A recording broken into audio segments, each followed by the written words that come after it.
If you just joined us, you're watching Where It's At, channel 461. My name's Eliot, and this is our travel show, Get Packing, where we bring the world to you. We've got a huge show for you this week. Joining me live in the studio is Ian Belcher, who's the travel editor of the men's biggest selling magazine in the world. On our debate this week, Hot Issues, we're talking about holiday romances. Do they actually work? You meet someone over on the seas or abroad, and then what happens when you come back? For our great show, our travel show, Where in the World this week, we're going to the Bahamas, man. We're going to go a little love story called From Nassau with Love. And here's a cheeky little promo. Check it out. Well, it used to be the home of pirates and buccaneers and all sorts of troublesome folk like that here in the Bahamas.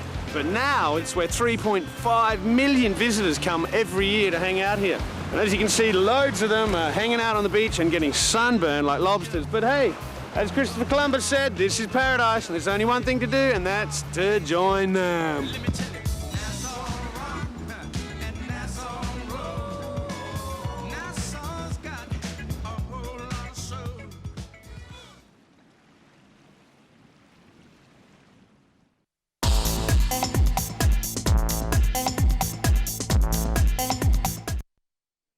We're talking weird souvenirs. Now, I've got a dinky little one to show you this week. Check that out. And this, we have a winner this week. This is from Darryl Lyons. He has won a guidebook. He sent in his weird souvenir. And what I want you to do is have a listen to this.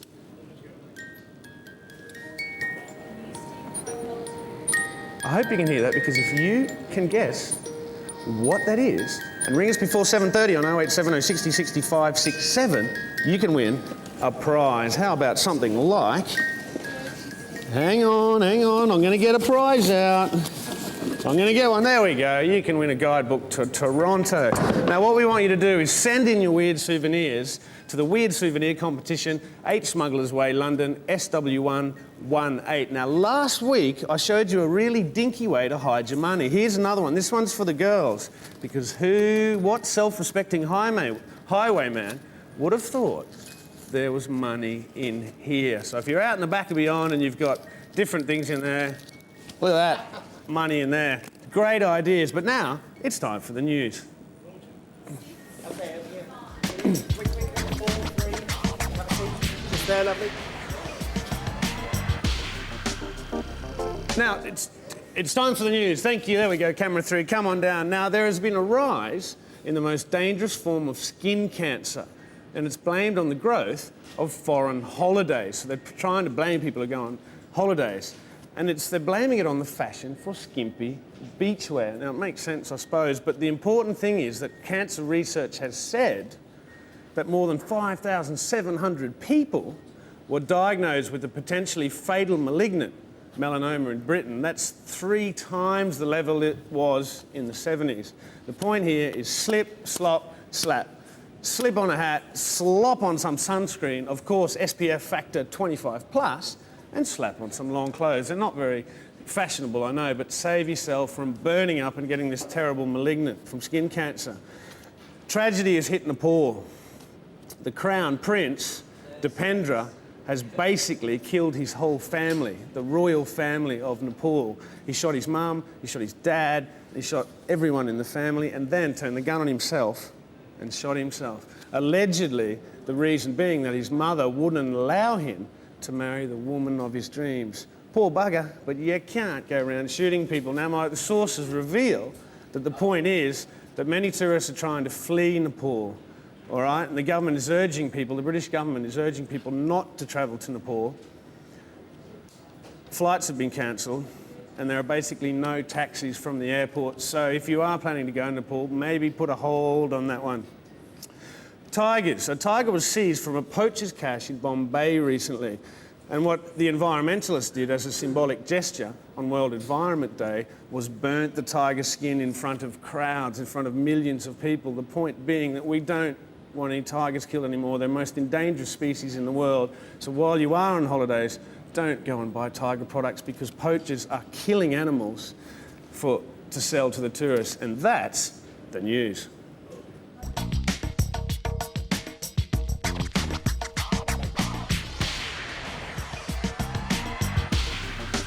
Now, many of us have seen men's magazines, and Maxim is one of the biggest in the world. In America alone, it sells over something like 7 million people, and they're really cool mags. There's lots of very pretty girls. Now, joining me in the studio is Ian Bell. It's a big one for Ian. Give it up for Ian. Woo! Ian is the travel editor of Maxim magazine. And is it true what we think, that you just go on holiday and there's lots of gorgeous women everywhere? Yeah, non-stop. Non-stop, yeah. Once a month away. You're very, very lucky. We've just come back from the World Cheerleading Championships in America, yeah. And how was that? Well, I wasn't actually doing it myself, unfortunately, but very special, yeah.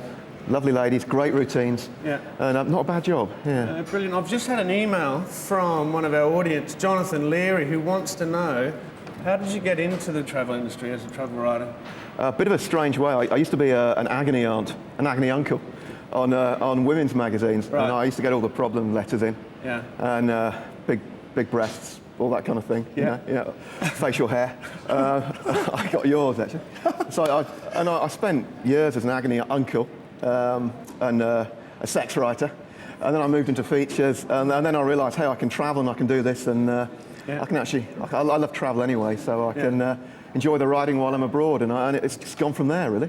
Do you have to be a bit crazy, a bit mad to work on a lads magazine, do you think? Or? You don't have to be, but it helps. Yeah, sure. The bazaars that really make the best stories. Yeah. So, and how would you describe like the difference? Say, you write for a lot of people, you write for all the national newspapers and Maxim magazine. If you're sitting down writing a piece for, say, you know, the Daily Telegraph, you'd use a different style, obviously.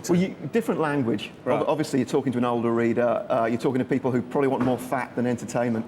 But the lads' mags, as you call them, basically people read newspapers or they watch the news for that stuff. Yeah. What they want is to be entertained from lads' mags. So you're looking for humour.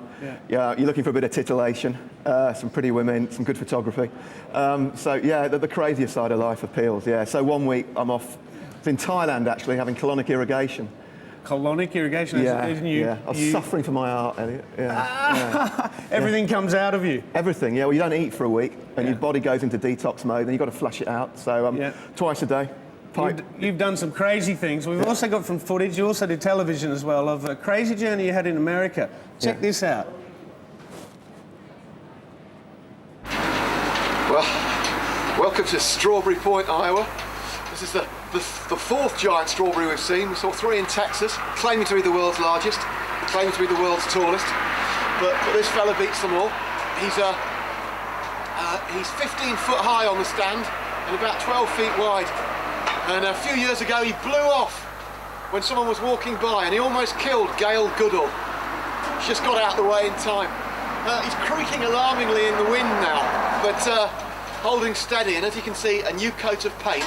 He is a new strawberry for the new millennium.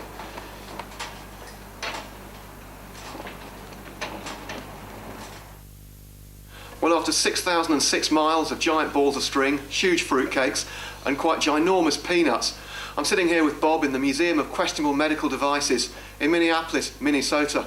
The temperature's dropped to -10, and it seems fitting to end with a device that you slip up your rear end to warm your prostate on a cold winter's day.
We're talking crazy, and that was our man Ian Bell to tell us about that film. That must have been incredible. Yeah, well, you're talking weird. We were actually, we got some air tickets and we went down to southern Texas, and we thought we'd drive to Canada and see what we could find on the way that's truly bizarre. Right. So 6,000 miles, and we just zigzagged through the Midwest. World's biggest peanut, world's second biggest peanut. What else to see? World's biggest strawberry, you saw it there. That was brilliant. And that medical device, that's actually to boost your sexual prowess. And it's what men used in the 1920s. And you plug it into the light socket and you stick it up where the sun don't shine. And it works wonders, apparently. Haven't tried it myself, but... You were also talking earlier about something incredible, that you met the motel owner on your travels there, who had an exclusive about a killer back then. Can you tell us a little bit about that? Yeah, that's right. We were driving along. I was travelling to see the film there was shot by a photographer called Steve Bember, and we thought we'd make a road movie. Yeah. And while we were driving along, just in the middle of Kansas, middle of nowhere, and we came across this motel, got chatting to the woman who runs the motel, and it's where Timothy McVeigh stayed on his way to plant the bomb in Oklahoma. And he spent 4 days at the motel, and while he was there, he built it at a nearby lake, and he drove straight down from there. And we know what happened after that. But the woman who runs the motel is an expert on body language. She noticed he was wearing pressed jeans. He'd ironed his jeans. And she thought, strange, he's obviously hiding something. Men that wear jeans are hiding something, obviously. Yeah, men that wear pressed jeans, you'll notice. No such problems today. And she basically tricked him into giving his real name. She interrupted his flow when he was signing the form. Yeah. And he gave his name as McVeigh, and the only time he did on his whole journey. And she was a key witness in him being arrested, and we know what's happening. I think it's tomorrow he's being executed, so... Yeah, we just stumbled across it. But that's a really good example. You're going along, you don't know what's around the corner, and next thing you find a story like that, and that's been in Maxim, it's been in the Observer, it's been in women's magazines, it's been everywhere, that story. Well, you must get a lot of commissions from young people trying to get into travel writing. Yeah. What sort of things do you look for if they were sending stuff to you at Maxim? Well, as you said, we're actually looking for something that's a bit bizarre, a bit different. Yeah. If it's got a bit of sex in it, that can be good. Yeah. Certainly something that will be humorous. Something that's photogenic. You know, people wanting to be entertained. They want to look in a magazine and they want to flick through the pages and think, yeah, that's a really interesting photo. Yeah. So something like that. And I want to know that they've got the style of the magazine. Yeah. If they send something to me and it's very straight, like, rambling in the fens, I'm thinking, oh, that's not very interesting. Yeah. But if it's something like the World Cheerleading Championships, yeah, I'll take it. So, Very nice. bit of spark, you know. And in your opinion, what makes, if someone is going to, think of a different angle, what makes a great travel writer? Is it just recording scenes, or? I think what a great travel writer needs a really good set of eyes. Yeah. And I'm not talking about the bigger picture. They've got to notice the small details in people. Yeah. What are they wearing? Just the odd kind of comment they make, something you're not expecting. Because a few words can paint a really, really big story. It's in the little details. That's where a lot of the colour comes from. Ian, thanks very, very much for joining us. Please don't go anywhere, because I'd really like you to help us judge our photo competition, if that's cool. What do you think? Love to. Love brilliant. To. Thanks so much. Give it up for Ian Belcher. Thanks, mate. Now it's time for In the Picture.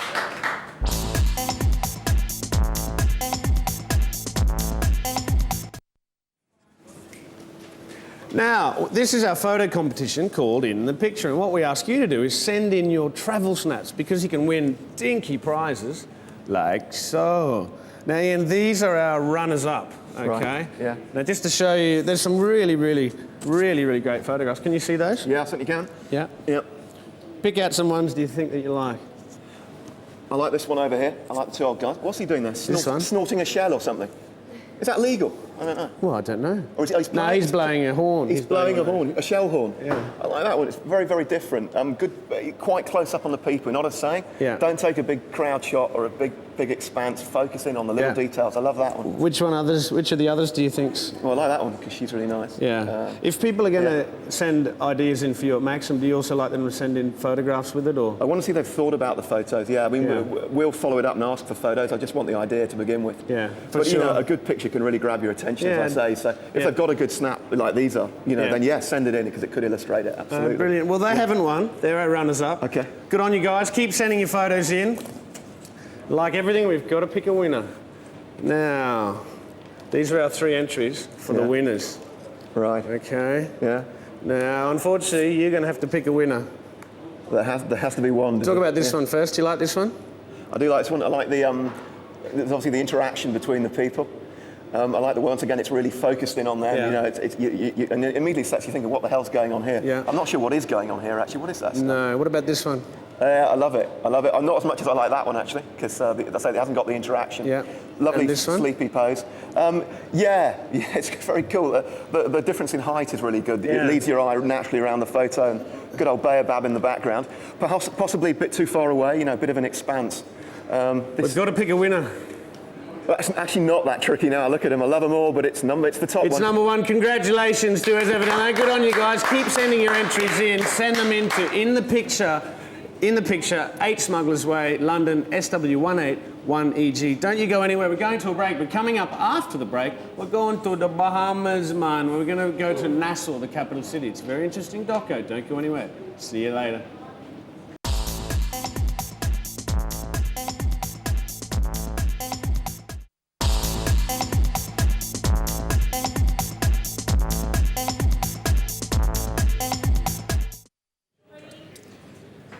If you just joined us, you're watching Where It's At, channel 461. This is our travel show, Get Packing. We're broadcasting live from the Trocadero, so get your pack and get on down here, all right? You lot, you've still got this to work it out, what it is. If you can tell me what the music is, you're going to win a prize, but you've got to do it before 7:30. Still to come is Hot Issues, our debate on holiday romances. So if you've got any thoughts for the panel or questions, phone us on 0870 60 60 567, fax us on 0878 60 60 568, or email us at studio@whereitsat. But right now, we're going to the Bahamas, to the capital, to Nassau, the favourite space for James Bond. It's Where It's At. Check it out.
It used to be the home of pirates and buccaneers and all sorts of troublesome folk like that here in the Bahamas.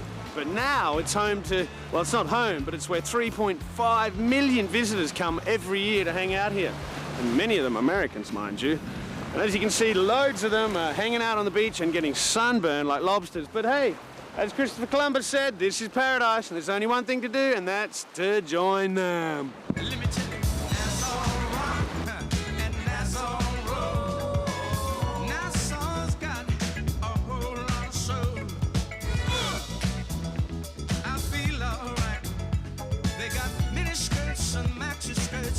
Nassau is the capital of the Bahamas, located on the island of New Providence.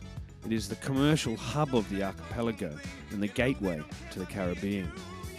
It is a bright and buzzing city with a colourful history of piracy, smuggling, slavery and revolution, all of which have brought a rich mosaic of people to her shores.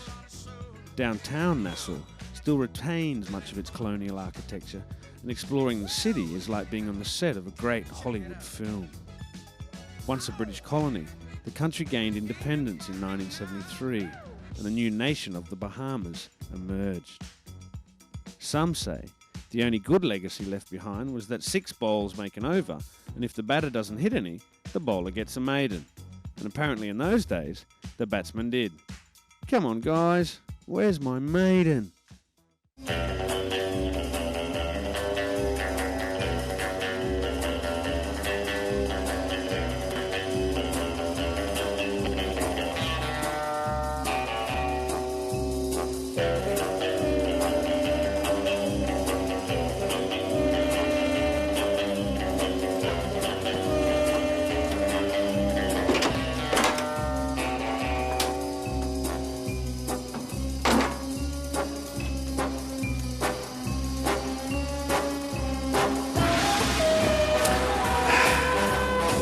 Martini. What is it? Shaken martini. Shaken, not stirred.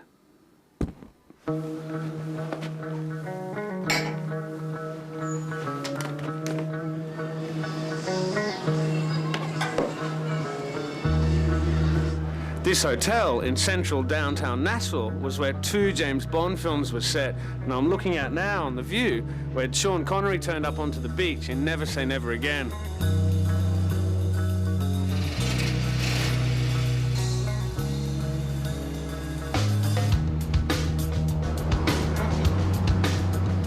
Hey, how you doing, man? What's up? Thinking about renting a motorbike. Take it all day, 50 bucks.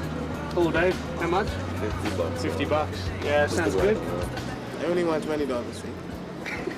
Gotta rent me a scooter. I only want $20 on the scooter. Friend your name right there. Mr. Bond, 007. All right. That's you. That's me. I saw you on TV the other day. Yeah. Better stay on top of life or kick you in the ass. Follow me into a solo. Remember that, kid? So what you wanna do? And where you gonna run when you're staring down the cable of a mic pointed at your grill like a gun? Biscuit is rocking the set. It's like Russian roulette when you're placing your bet. So don't be upset when you're broke and you're done. 'Cause I'm Probably think this is a hairdryer of a motorbike. But you should see what Q has done to my semi-automatic turbocharged lawnmower. I mean, motorbike. No one will ever suspect at Atlantis, a most glamorous resort complex where only the terribly wealthy can afford to stay. The perfect setting for 007.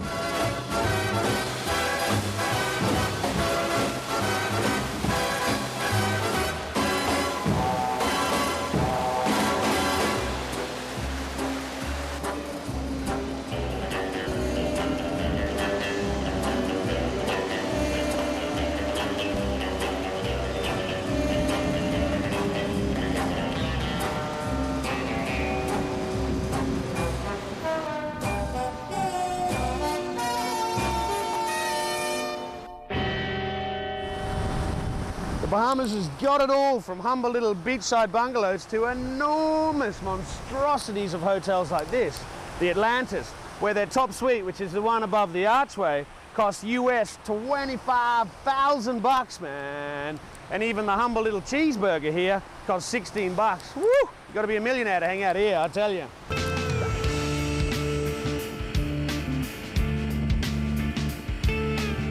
Hairdryer, smare dryer. Where were those buttons, Q? Oh well, I'm off to the harbour, where lots of young people hang out. a southern girl with the skylit draw. A wave goodbye to Ma and Pa, 'cause with the birds of share. So what's it like to live in the Bahamas? Great, man. It's great? Yeah. Pretty cool. Yeah? And what do people your age do on a Saturday night? All-Star game. All-Star game? Basketball, huh? Yeah. Because you guys love the basketball. Yeah. Like how we just got off from work, there ain't nothing much to do, but probably later on go to a friend or go out or somewhere to the club or some hang out for a while. Okay. Yeah. What else do young people do here on the island? Say for the summertime, you find the beach Yeah. very packed. You got like water sports stuff. You got fine persons in boat and jet skis. Cool. Yeah, that's it right there.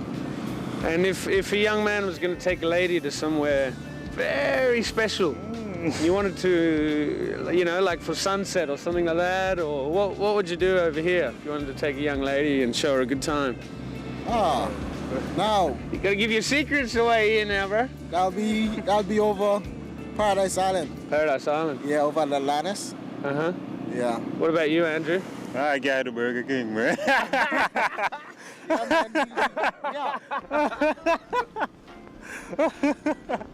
Burger King, eh? What a classic. As you can see, Nassau's not quite a deserted island. It's even got a McDonald's. Yet there's plenty of other remote and secluded tropical paradises amongst the 699 islands that make up the Bahamas. I wonder what other forms of transport Q's got organised for me.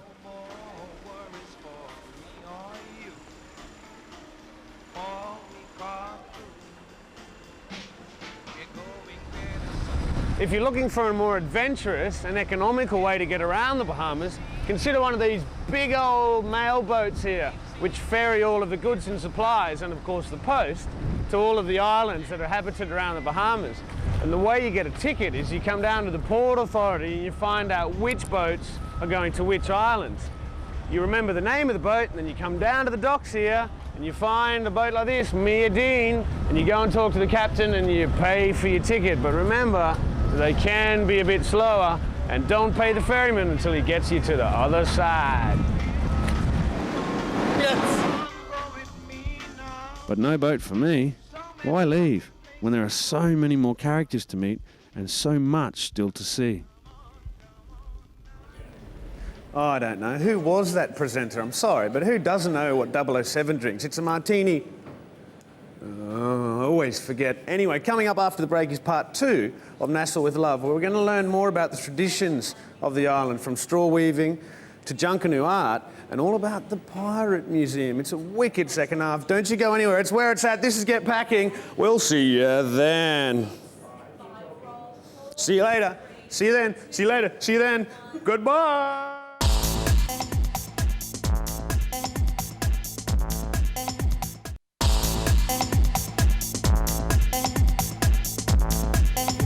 If you just joined us, you're watching Where It's At, channel 461, and this is our travel show, Get Packing. Now, still to come in Hot Issues, we're discussing holiday romance. So if you've got some cool stories about that, phone us on 0870 60 60 567, fax us on 0870 60 60 568, or email us at studio@whereitsat. But coming up, it's part 2 of our holiday program, Nassau with Love. Check it out.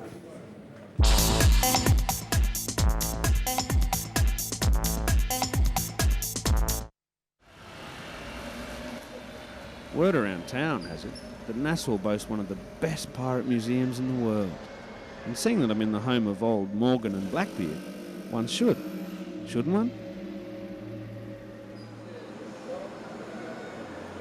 Hi, my name is Taria. I'm 18 years old and I just graduated from high school in the year 2000. I work here at Pirates of Nassau as a wench. Working here as a wench is actually quite fun. It's informative. I get to meet lots of different people and people from all walks of life from almost every country in the world. Aye, this be a bad lass she is, and this is what we do to them. Come on, stick your head in there then. Come on, don't make me make you soup out here then. Right this way then. And you can lay to that, we'll leave her here for a few years yet. All right, now, there'll be no crying out here. The only thing that drips out here is red. Do you understand me then? Arr! Come on, look up and face your accusers then. Does anybody have any fruit? Any knives? Any rocks? Anything? Feel free to throw it at her then. I know? Well, what say ye? Chop off her head then? Maybe. No. So, lass, you have any last words you want to tell everybody then? Well, no worries. We're not chopping off your head. We're going to take you off the hang, we are. But you stay here. I'll be back tomorrow then.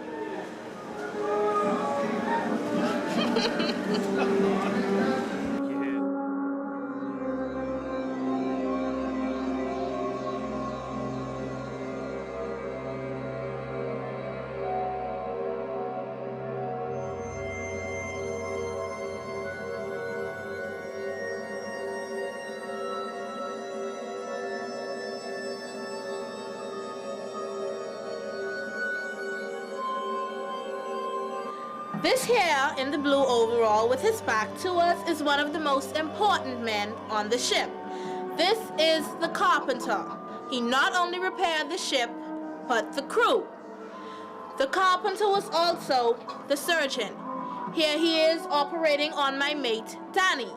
Danny has been shot in the back, and so he's been given a lot of alcohol to deaden his nerves, and Carpenter is busy digging the bullet out with a rusted, sharpened chisel. On a pirate ship, the pirates would of course bring aboard their own food in the form of chicken, wild pigs, and goats.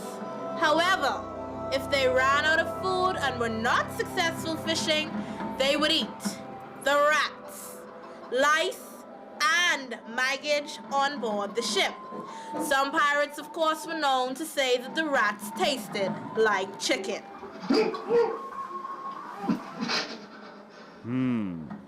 Best in the world? Wonder how many others there are. Oh, bless that pretty wench. Allegedly, the pirates used to hang out at the downtown market amongst the straw.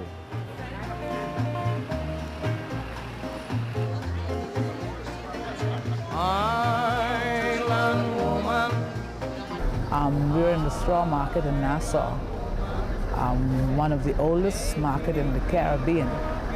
It's been here since the 1820s sometime. Straw was first used a long ways back, especially on the Family Islands, where they used the straw baskets to carry their produce from the field to the homes, and they made baskets that they kept their goods in. Like they had bread baskets that was made out of straw. They had the floor mats that were made out of straw. They made brooms that they swept their yards and the houses with out of straw. The Queen, we presented her with a straw bag when she was here, Queen Elizabeth.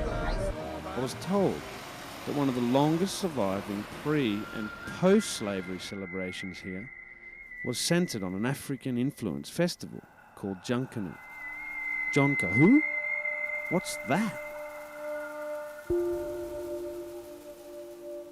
I think the roots of Junkanoo are in the celebration of the people in this side of the world who came from Africa, who obviously wanted and had the need to affirm their own humanity and to express their connection with God as they knew it. So to be able to say that they were human, they've developed ways of expressing themselves in music and in art and in dance, and that those kinds of celebrations have to take place in secret societies. So from Brazil to New Orleans and all the islands in between, the folks who were in slavery would sneak away to places in secret and have these wonderful ceremonies, which eventually grew as they moved out of the secret society and they moved out of those secret enclaves into the street. They became much more spectator events. Oftentimes, when discovered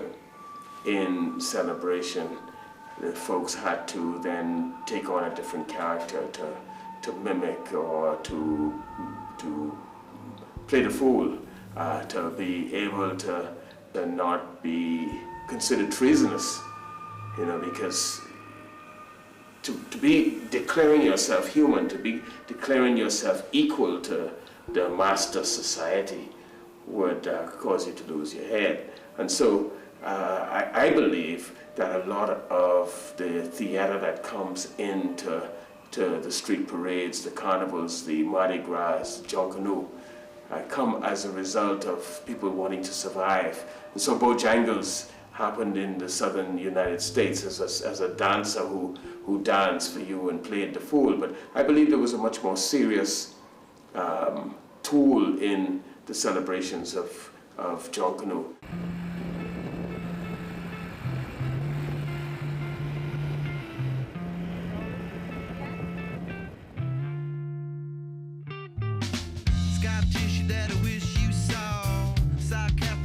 So what's it like to grow up on this island? It's, you know, on one hand it's kind of easy, but on the other hand it's not. Yeah. Because at least with my age, it's kind of difficult because you still have to overcome peer pressure and all these different things. Yeah.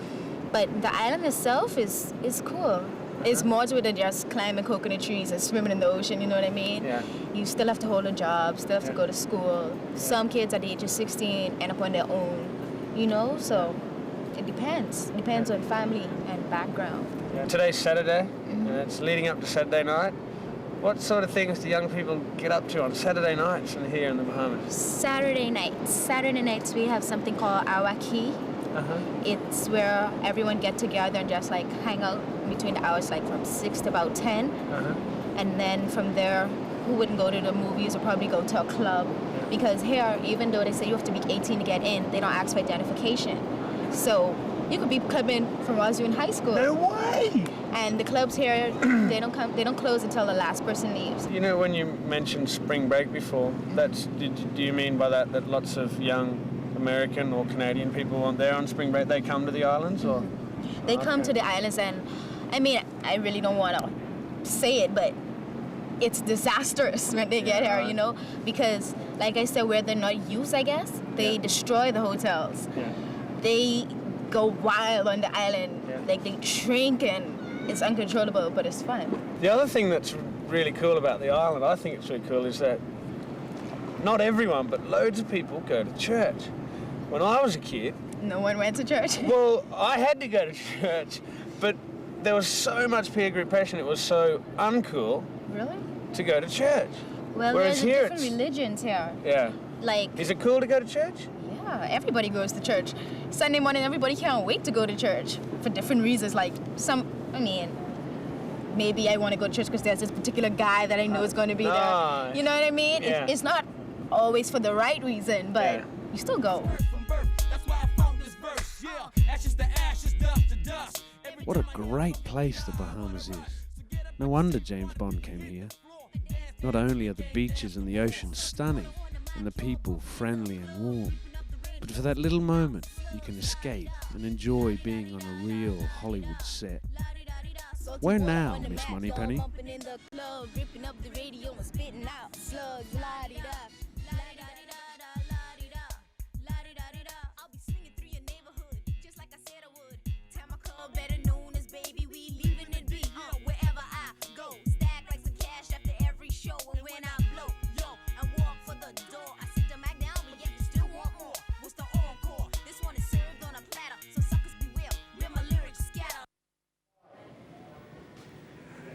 Wasn't that a wicked film? I hope you enjoyed it. If you do get the chance to go to the Bahamas, definitely go, because not only the people are really warm and friendly, but it is an absolutely knockout place. You can get whole islands and beaches to yourself.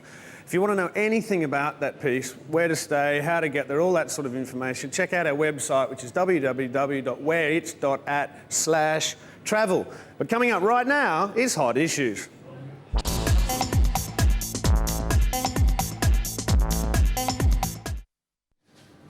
In Hot Issues this week, we're talking about holiday romance. Does it actually work? You meet someone abroad and you come home, and then what happens? Joining me in the studio this week is Tammy Butt, who is the features editor from Loaded magazine, Steve Benbow, who is a travel photographer and travel filmmaker, and you know, Mr. Ian Belcher. So Tammy, what do you think? Does it actually work? Do holiday romances work? You brought me on here, haven't you, as a woman who's going to say, I'm a big romantic, I want them to work, I believe they do work, but Eliot, I'm afraid they don't. Really? Yeah, well, in past experiences, and this isn't just my own personal tragedy, when Dave, the oil rigger who I met in Spain, never called me back. It was when I used to work at a women's magazine, and I was doing the agony hunting. Yeah. Always a massive postbag, probably the most popular part of the magazine. But come August, September, the letters of tragedy and despair flooded in. In fact, Ian, you'll know all about this, won't you? As a previous agony uncle yourself, the tales of utter horror, when he didn't write, he didn't call, he didn't show up with the big bunch of flowers and the I love you teddy But what bear. happened when you were there? Was it a heated romance or what? Was it sizzling? It's obviously classified Of information, not course, yes. suitable. If I tell you that, for I'll have to kill family you. viewing.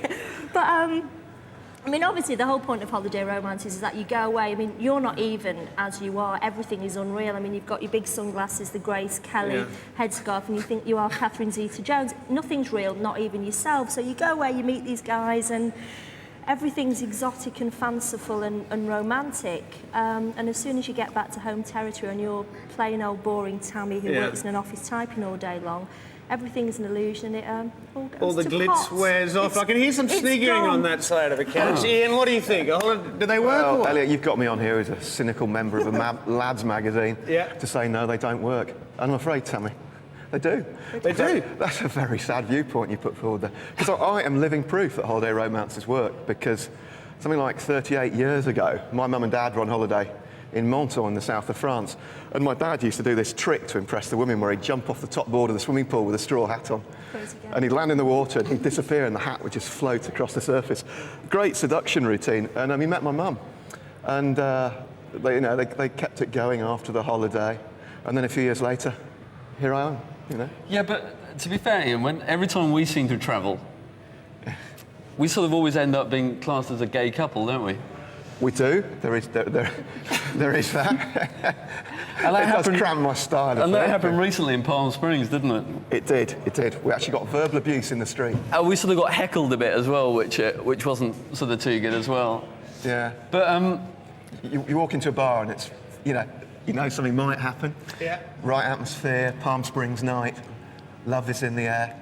And Steve and I are partners for the night, and there's nothing we can do about it. But Ian, I mean, to dispel that rumour, really, I've sort of got you the ultimate sort of present for your birthday. Oh, thank you.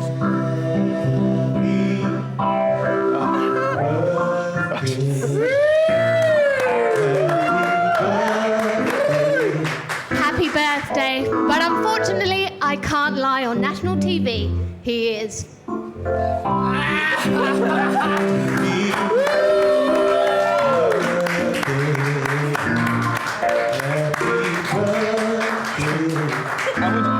Be still, oh, beating It's heart. been confessed on national television. Happy birthday, Ian. You've got to blow out your candles, good sir. Blow off. Shut up. Thank you. Only 12. Are you going to admit how old you are, Ian, or not? Yeah. Are we going to tell the viewers how old you are? Come on, mate. 2 to go. 1 to go. Oh, 1 to go. Sorry, just catching my breath. Bravo. Oh, bravo. Happy birthday, mate. What can I say?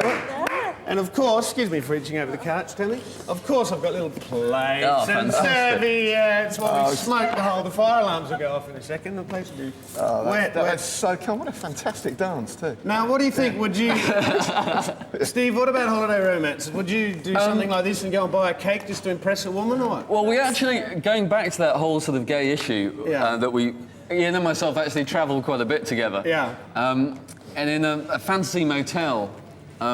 Where was it? Muscatine, Iowa. Muscatine. Yeah. One of the great romantic capitals of the world. Actually. Ian got followed into the toilets by this chap and asked if we wanted a threesome with his wife. He worked behind the reception desk. Yeah. And well, we turned it down, obviously. So what happens? You travel together, you work a lot, you meet these gorgeous knockout women, and they think you're gay. Yeah. Is this the rundown you're trying to tell us? Well, there's an assumption made when there's two blokes travelling together. Yeah. And, Sure it's not the tight shorts? Give me the tight shorts. She was a stunner, though, wasn't she, Ian, to be fair? She was lovely. She's very lovely. Steve, can you reveal any gorgeous holiday romances? Or I think really my first introduction to sort of travelling and romance was I used to work for Operation Rally, now Rally International, as a photographer, and my first sort of travels with them was back in 1989.